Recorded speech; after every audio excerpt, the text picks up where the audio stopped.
What's up, guys? We have a new project car. I say we because my son is going to be participating in this one.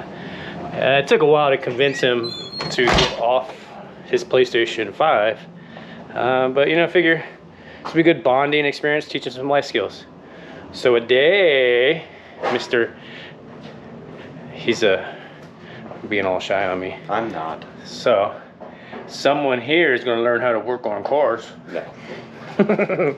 So our first build that we're going to do together, hopefully he enjoys it and wants to build more with me, it'd be super cool, is good old Mazdaspeed. I was able to pick this thing up pretty inexpensive.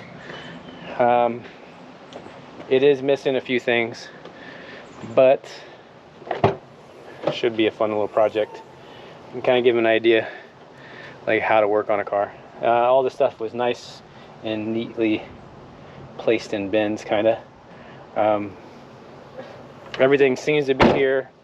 There was they didn't have the transmission. I'm assuming they sold it, and the engine, I believe, has something wrong with it. So we're going to tear into the motor first and see if it's worth repairing. If not, it's right down here. If not, we'll just go ahead and do a 2.5 Duratec swap. They're pretty common. It's kind of funny, the Mazda community kind of looks down on them, a lot of the purists. But you know, to be honest with you, we run that in another Mazdaspeed, and it's been tuned by Freak Tune and does fantastic. We're not trying to push these things to the ragged edge, but they perform very well. You know, upwards to that 400 horsepower mark, which is where they all kind of have problems anyway. So the Duratec swap itself is pretty straightforward. The whole bottom end swaps over. You do take the Speed 3 pan, Speed 3 head, and then whatever timing components, if you run the Speed 3, you have to run all the timing components for Speed 3.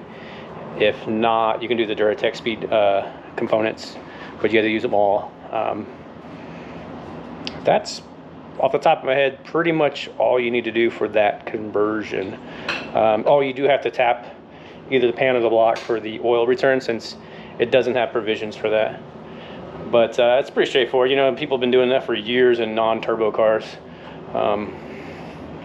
Yeah, just use it. We typically do a 10AN fitting and then run 10NA, or AN, sorry, 10AN all the way to the bottom of the turbo. The engine bay, kind of have a weird, I don't know what they were doing with this wood, but they took a piece of wood here to kind of hold everything in place.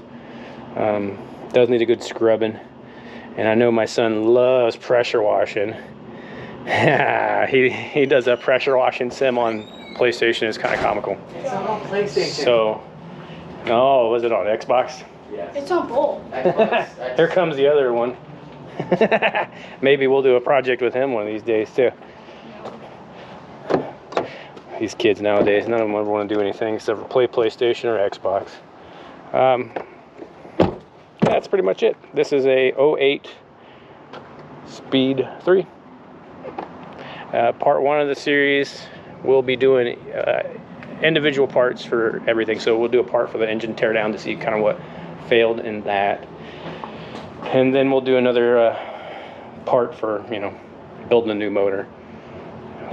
Another part for, you know, throwing it in the car, first startup, etc. So subscribe and like.